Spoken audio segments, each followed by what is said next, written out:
this may be the best way for this area going forward to the next 10, 15, 20 years. And finally, did you say that was in the municipal influence area of Fayetteville? Yes, sir.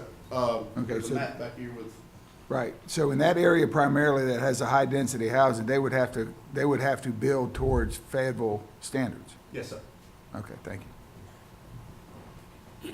Any other questions? With that, I will open the public hearing. Are there any speakers? We have no speakers. Then I will close the public hearing. And I know there weren't any publics, anybody to speak at the public hearing, but anybody here from Vander, if you just raise your hand, because we'd like to thank you. I mean, it's more than the notion to go to those meetings and continue to go to those meetings. Thank you, ladies, for taking that opportunity and coming up here tonight and being interested in your community, because that's how our communities get better, by being there and being on the front line. And so we just want to thank you so very much for all you do, and tell all the people in Vander that, well, we want to make sure you're included, and that's what this is. And the way to be included is to be here like you are tonight. So thank you so very much. I just have one question. Has anybody down there seen the Vander Light lately? Yeah, where does he live?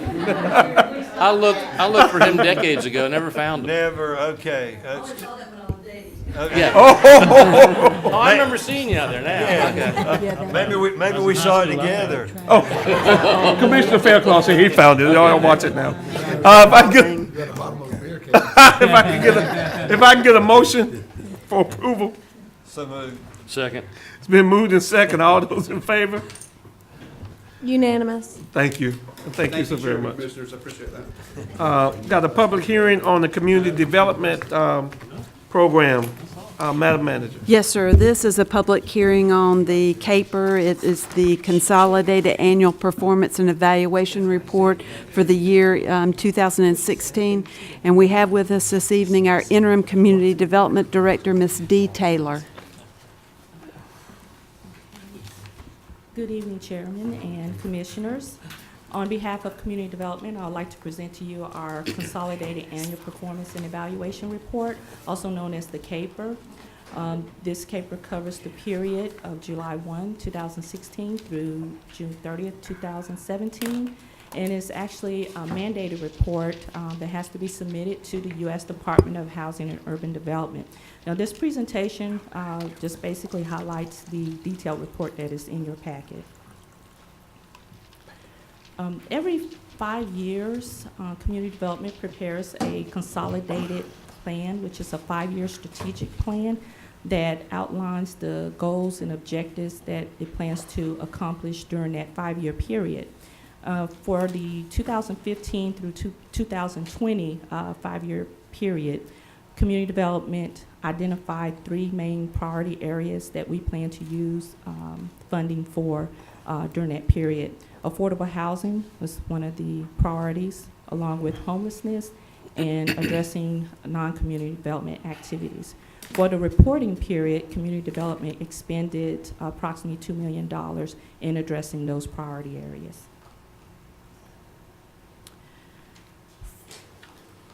During the reporting period, Community Development received various funding sources, including entitlements as well as competitive grant dollars to address activities within those priority areas. That includes within the for the reporting period, Community Development received $741,860 in entitlement funds for Community Development block grant, also $279,302 in Home Investment Partnership Program funds, also an entitlement program. In addition, Community Development also received Continuum of Care Program funds and other non-federal dollars to address homelessness in our community. And as you can see, majority of the funding was expended in the Community Development Block Grant and Home Entitlement funding areas to address various housing and community development related activities.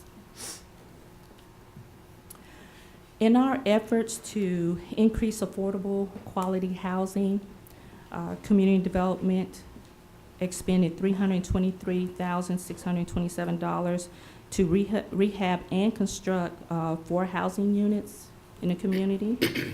We expended $192,996 to rehab 10 housing units. These are owner-occupied units. And we completed the construction of 2 housing units in the Balsawood subdivision by expending $81,424. In our efforts to provide essential services and housing for the homeless, community development provided rapid rehousing assistance to 71 households by expending $50,660. These are funds that are used to provide things like security deposit, rental assistance, and utility payments for eligible households. In addition, 234 persons were assisted through shelters, and also 36 persons were assisted through homeless prevention activities. $28,726 was expended for that. So we were able to prevent 36 persons from becoming homeless. In our goal to improve access to public services, community development partnered with 2 nonprofit agencies to provide prescription medication to eligible residents in our community. So we expended $107,310 to provide over 4,000 persons with prescription medication assistance.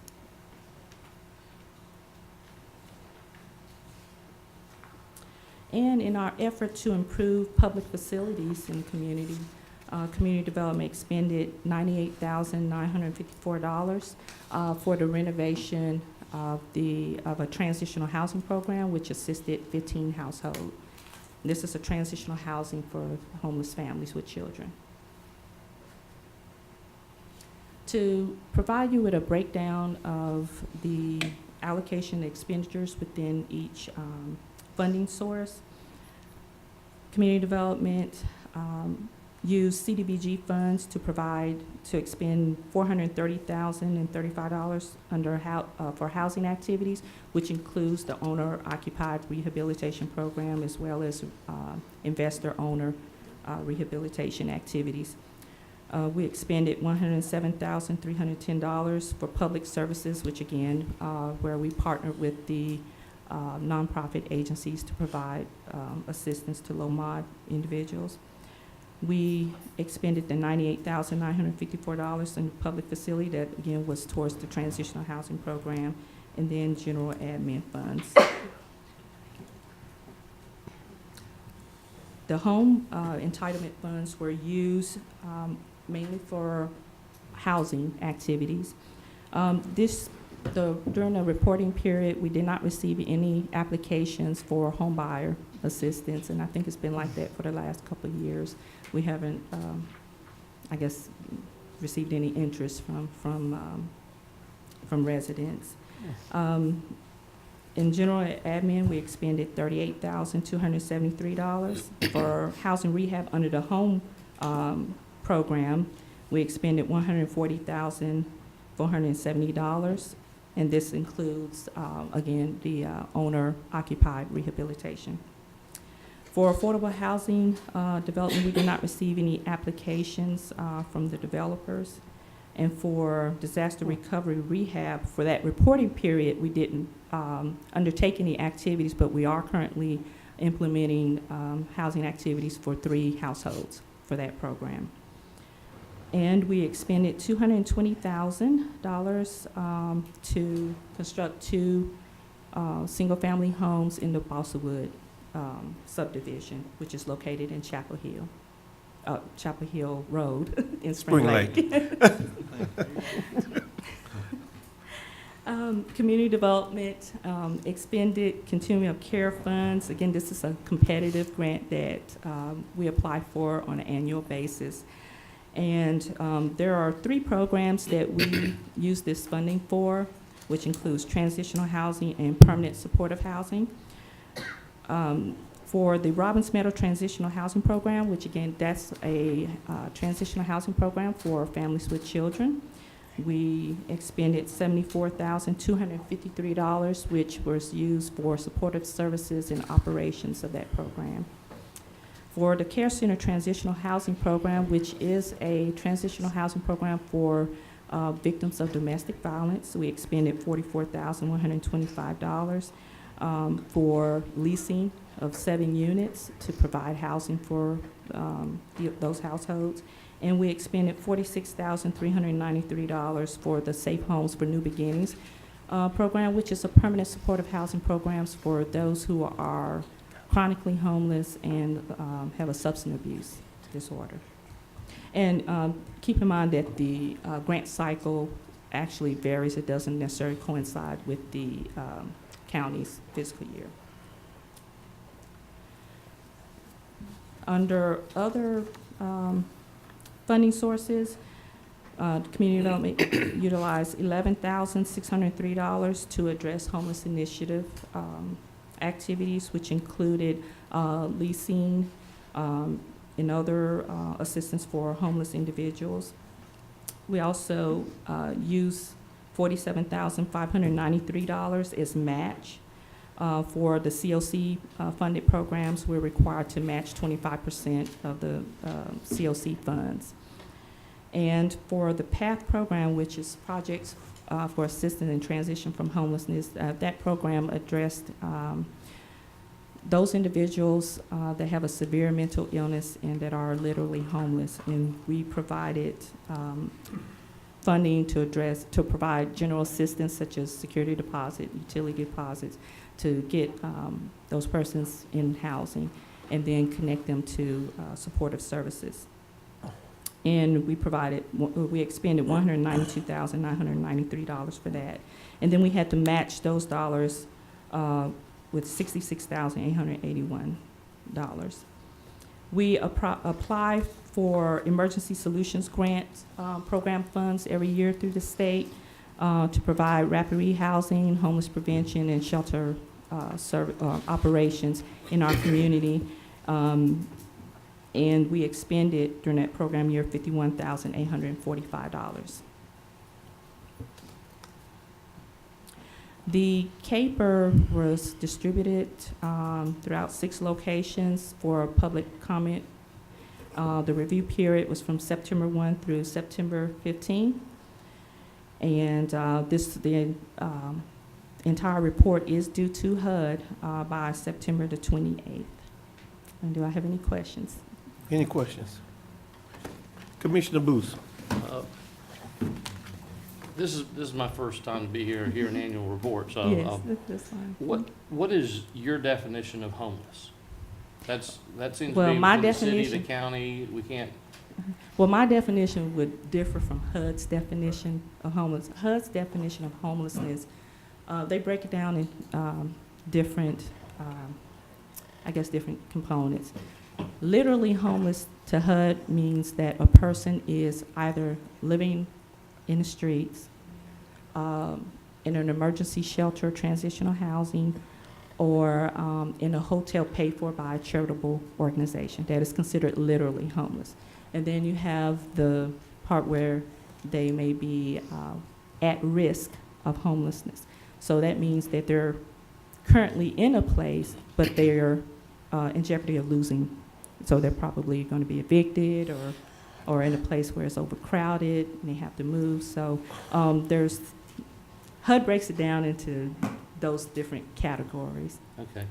That's what, on the homeless slide, that's why I was curious, just like you said again, if you have someone who's truly homeless, they're actually living in the street, and then you help them with deposits, rent, utilities, and supportive services, what are those wraparound services? I don't Well, know it would include any supportive services to address their needs. So that can include, for instance, rapid rehousing.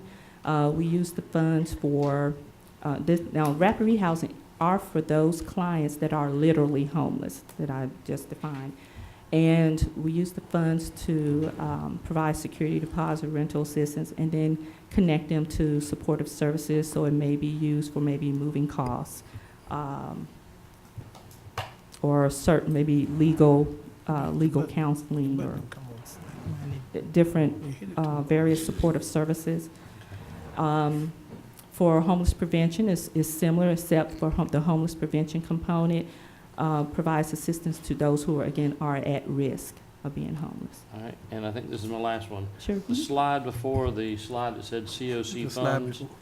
it said, I may have heard it wrong, that you Uh-huh. spent $320,000 for 2 houses? Was that Okay. Like, For clear the lot and build them? Was that refurbishing some existing? I didn't get that clearly. okay, let me make sure.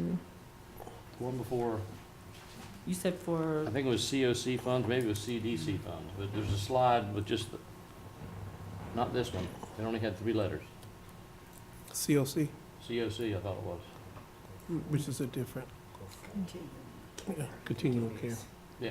Continuum of care. We don't use a continuum of care. this one? No, it had Keep going. COC. It was dealing with homelessness? It was dealing with the CLC, Okay. the CLC funds. Okay, let me just go back to, Keep going. A bit more. There you go. one? That's the one. Yeah. Now, you said in the, while you were giving, I was looking at the chart, and then I thought I heard you say there was $320,000 spent for 2 homes, and this is 2 houses, and this is up off of Spring Lake area. oh, no, that was under the affordable housing development. That was the first couple slides, I think. Yeah, we were- That's what the slide Kingdom, the before. one with Kingdom. There it is. That was the one for with single Kingdom. Yeah. family. I'm That sorry, was it for was the- single family housing development. Okay, is that, like, bought the land, we already own the land, would we clear the lot, is this new development with a It's a contractor? it's a new development. We've already expended funds to construct about 8 single-family homes. So what we do is each year, we allocate funds with a community housing development organization. As required by HUD, we have to set aside at least 15% of our home entitlement funds All right, to. Is the criteria each year by geography? Do you try to do 2 in Spring Lake, then 2 down here, or No, is it? this is part of, we're constructing 2 units as part of the larger scope of the project. The entire project will consist of 28 units, and we're only constructing 2 units a year All 28 as will be on funding that site? is become available. Okay, that's what I was gonna say. You see this stuff and you hear all these great stories about, Mhm. instead of having people have to go to 2 houses in Spring Lake, Mhm. then load up and go over here, they're building like centers or cities or apartment complexes or something, and then all the services are on site. And everybody just either goes upstairs Mhm, instead of mhm, going mhm. out for 4 up in Spring Lake and Mhm. 4 into Hope Mills, and I mean, I didn't know if we seem to have an awful lot of land and buildings. I didn't know if there's anything we could do to get everything together, because you would then have maybe 1 counselor, 1 Job Corps person, or Mhm. 1 employer go and interview several people at the same spot. Mhm.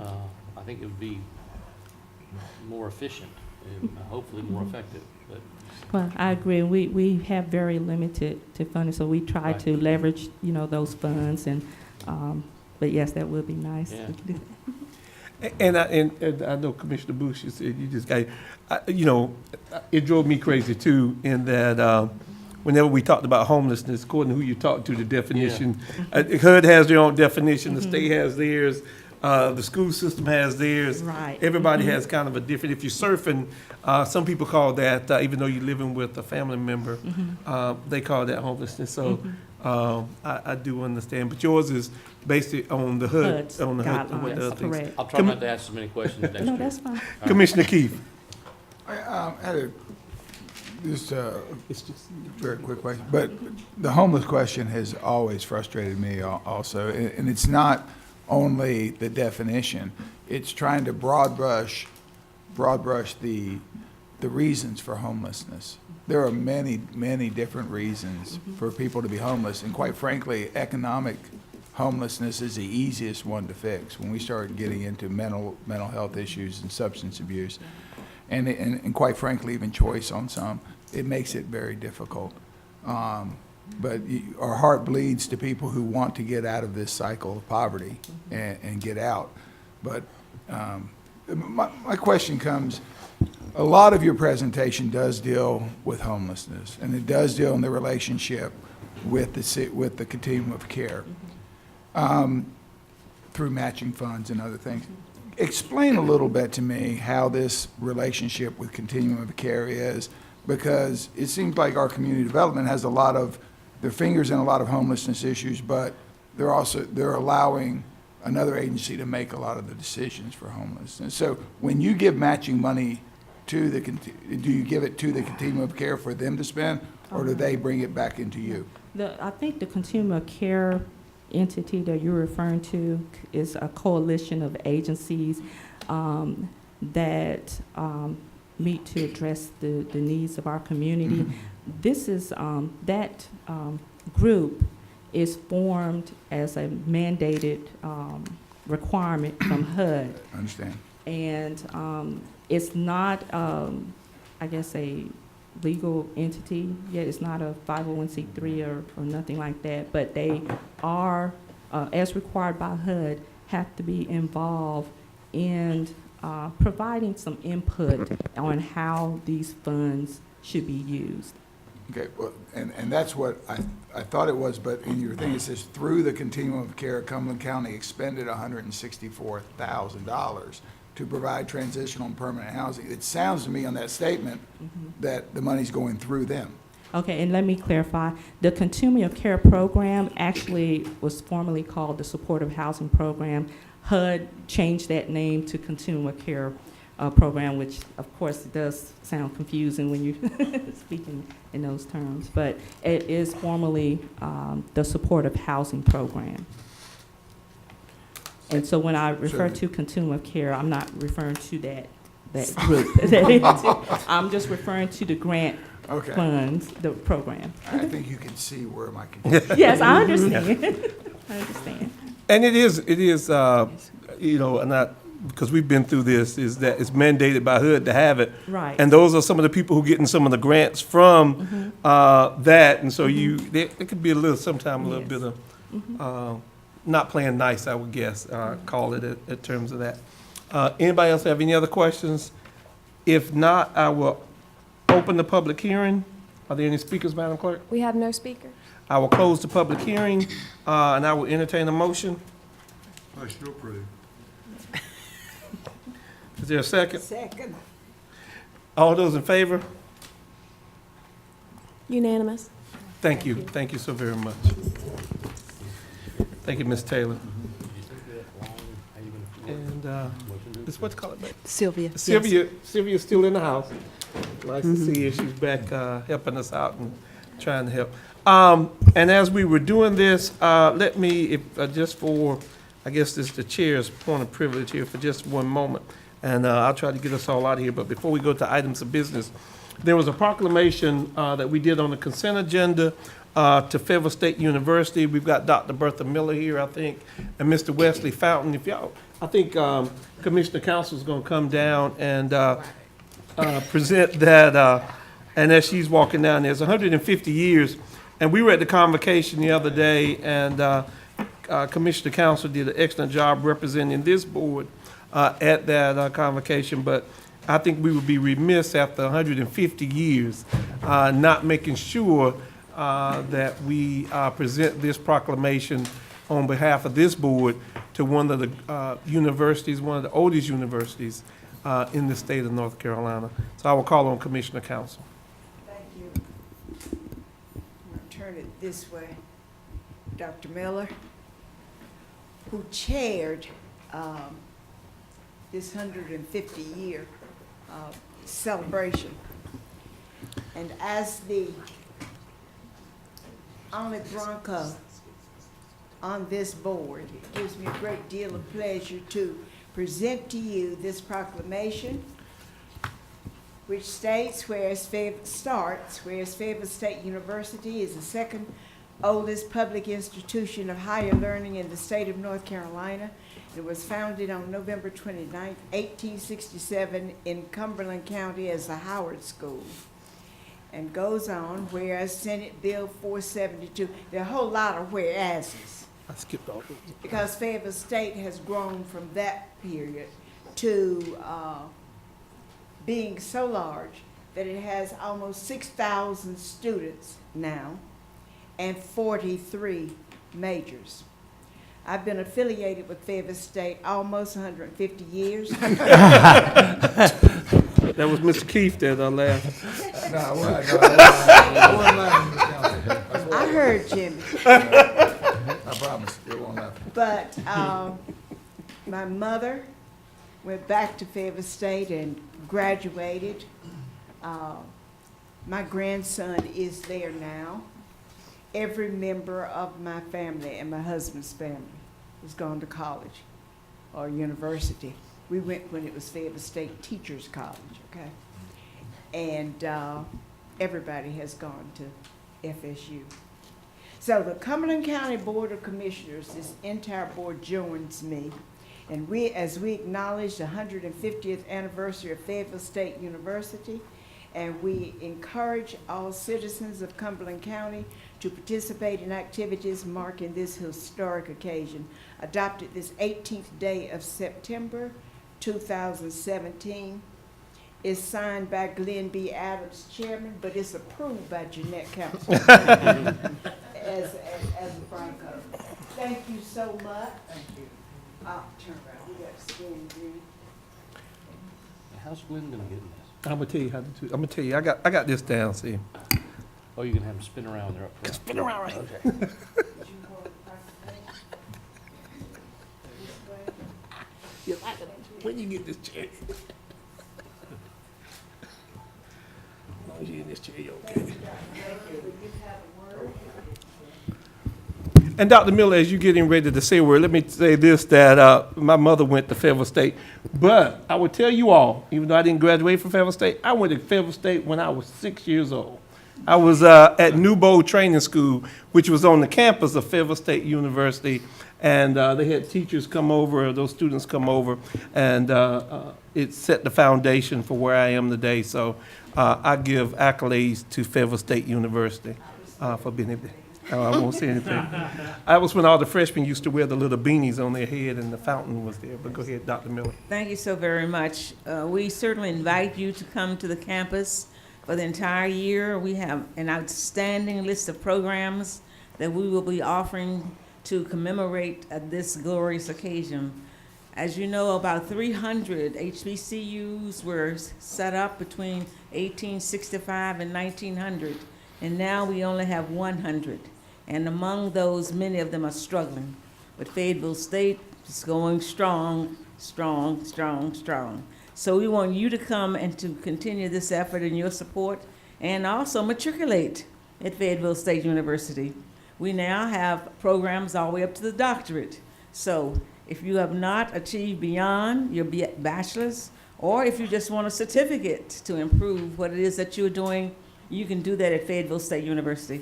So thank you so much for this proclamation, and I hope to see you on our campus at homecoming. Thank you.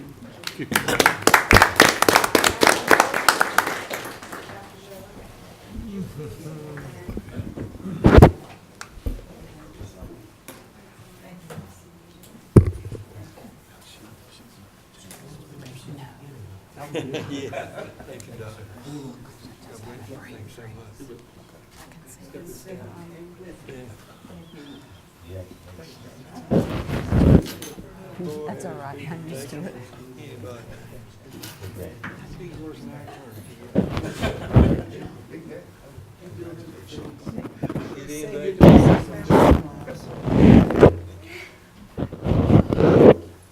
Okay, sorry.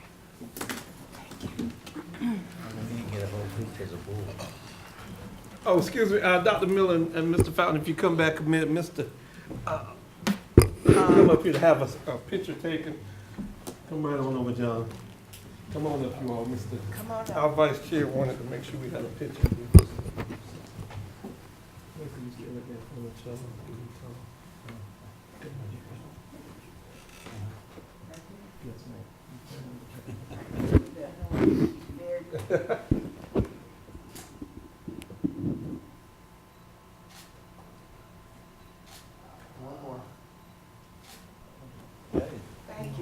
Thank you. Thank you all. Dr. Miller and Mr. Frank.